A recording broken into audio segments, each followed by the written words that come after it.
Ladies and gentlemen, I'm delighted to be here and to be able to talk to you about this subject in this very interesting conference.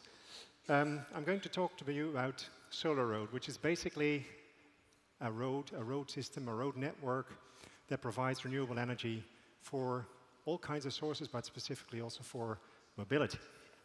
Now, before I go into the details and explaining you what we're doing, I would like to show you a short film that is capturing perfectly what we're trying to achieve.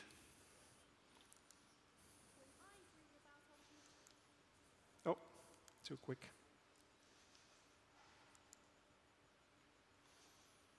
When I dream about our future, I think of the sun that provides unlimited solar power and lots of long, long roads catching sunlight every day. So can't we change these roads into gigantic solar panels that convert the sunlight into electricity and feed it back into the local grid? Couldn't we design a sturdy road with solar cells on which you can drive your car or ride your bike? Why don't we build one to test it in a real-world environment? Well, guess what? We already have.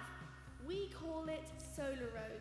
Here in the Netherlands, we like thinking ahead, so we built a pilot version for the whole world to see. What a great way to prepare for the future. Imagine roads all over the world that provide solar electricity to houses, to our lampposts, street lighting, traffic lights, or even provide power to silent electric vehicles driving over it. With Solaroad, all this is possible. This is the road of the future and the road to the future.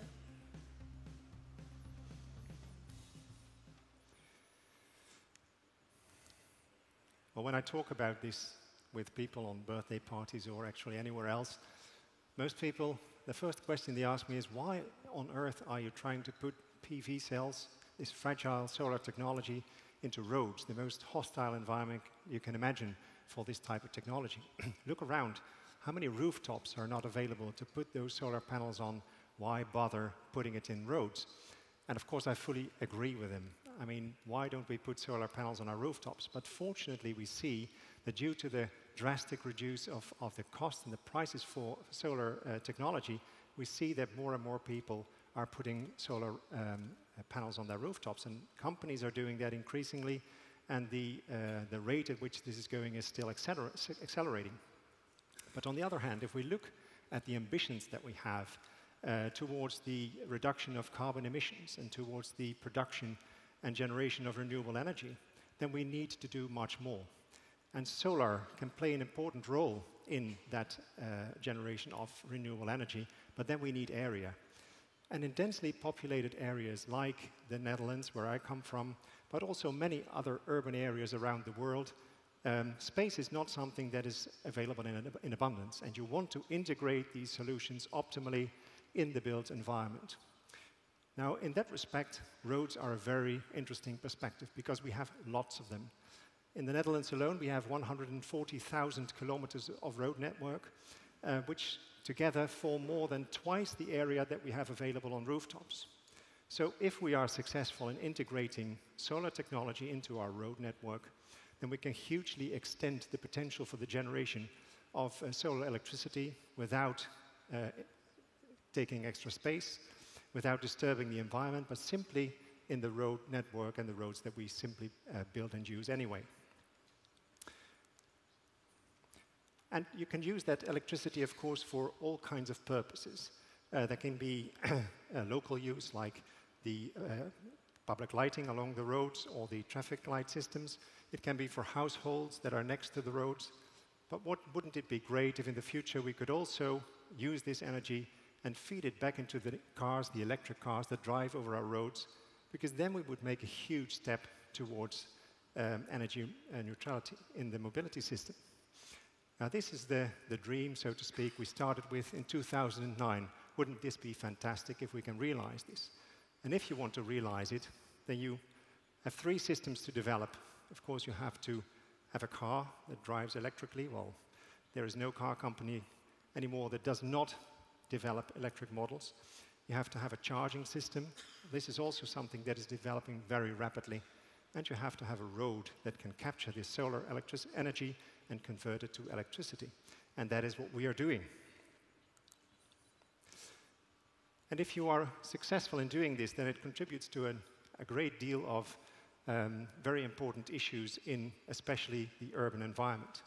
It contributes to smart and green cities. Of course, it helps in achieving our energy goals, our renewable energy goals. And if you're successful in applying the generated electricity for electric mobility, then you can enhance that potential as well. If you are successful in doing this, then you generate a large-scale amount of solar renewable electricity in your own domain without being dependent on energy sources from outside the area or the country. And last but not least, we believe that in 2 to 3 years from now, we will have a system available that is cheaper over the lifetime than the roads that we have now, our regular roads. Of course, they will be more expensive to buy in the beginning, but from the energy revenues over the lifetime of 15 to 20 years, these roads will eventually be cheaper than the roads we have today. And of course, this is a very attractive proposition for road owners and governments who are having to invest in these roads. We're doing this in an ecosystem, so to speak, of many partners. And there are a number of key players who've been involved from the beginning. You've seen their logos next to the movie earlier.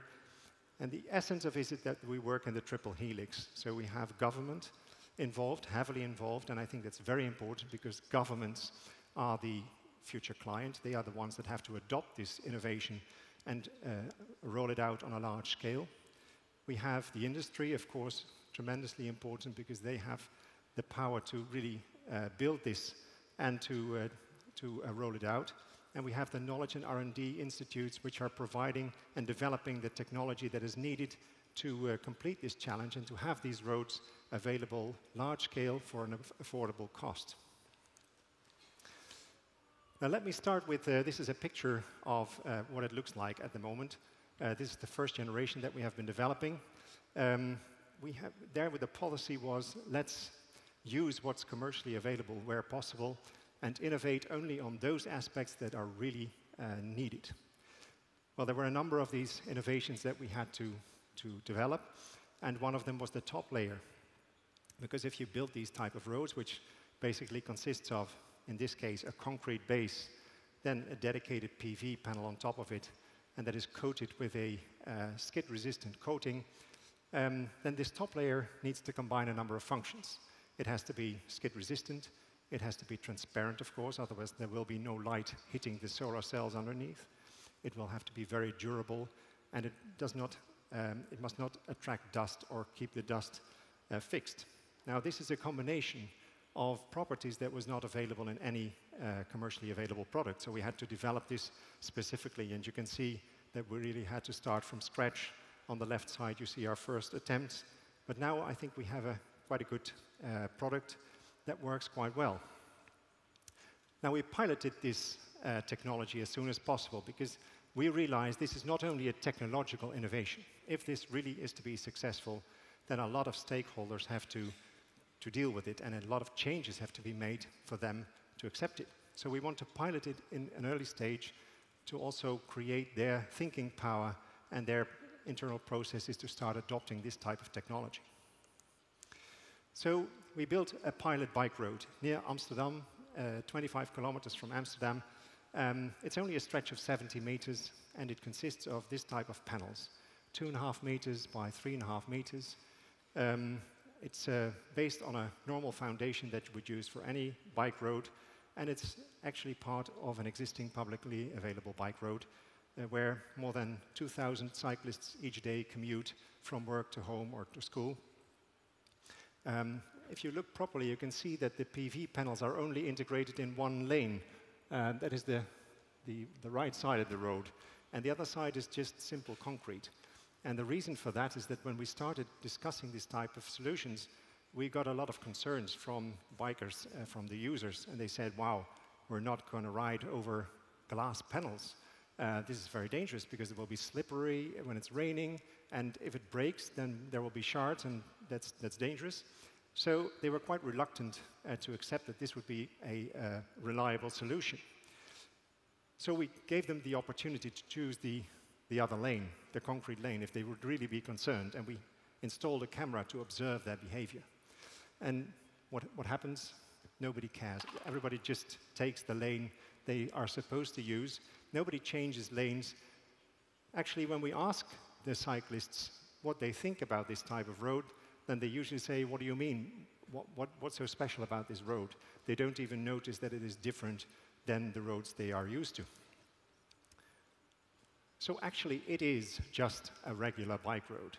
And this is typically what we want to achieve, that we have roads like any other roads that people can use as they are used to use the roads.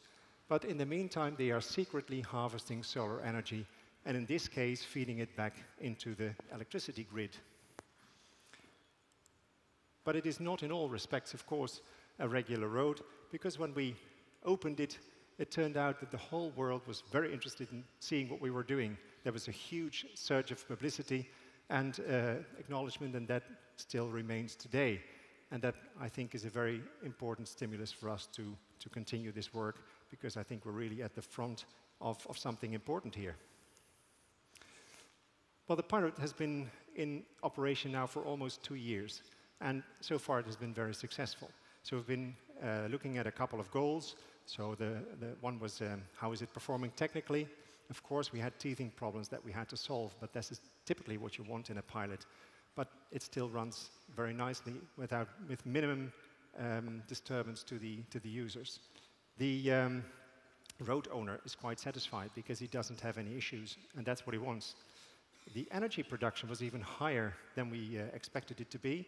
So this stretch of only 70 meters with PV panels in only one lane, 1.7 meters wide, produced in the Netherlands 10,000 kilowatt hours, which is enough for 3 households in a year. So each year we can power 3 households from only 70 meters. And if we would do this over the full width and with the next generation, then we would only need 10 meters for each household. So that's a significant amount of electricity that's being produced. So this is very promising. The pilot results are positive, and we're working on further development, and that has mainly 2 directions. One is that we are now working towards a large-scale, commercially available product for bike roads. The pilot is in a bike road. It works well. It's an interesting market for the Netherlands, and I think for many other urban areas in the world as well. So that's the step we're making. And that requires 2 things. One, optimization of the design, which we're doing at the moment, and next is scaling up to industrial production. But if we want to capture the real potential of this innovation, then we have to go for other types of roads as well. Because if you look at the available road area in the world, that mainly consists of regular roads being used by cars. So that is the step that we're initiating now to develop for regular roads. Just a peek into the development that we're doing now on the bike roads. We've been improving the technology over the last 2 years, partly based on R&D on the materials and the processes, and partly based on the input that we got from the pilot. You see a lot of testing, a lot of development. We have now a new and improved version that we're going to test again in this same pilot environment. We're going to install it in October, so in a couple of weeks, and we'll be looking at the performance while we're making this step towards industrializing the production.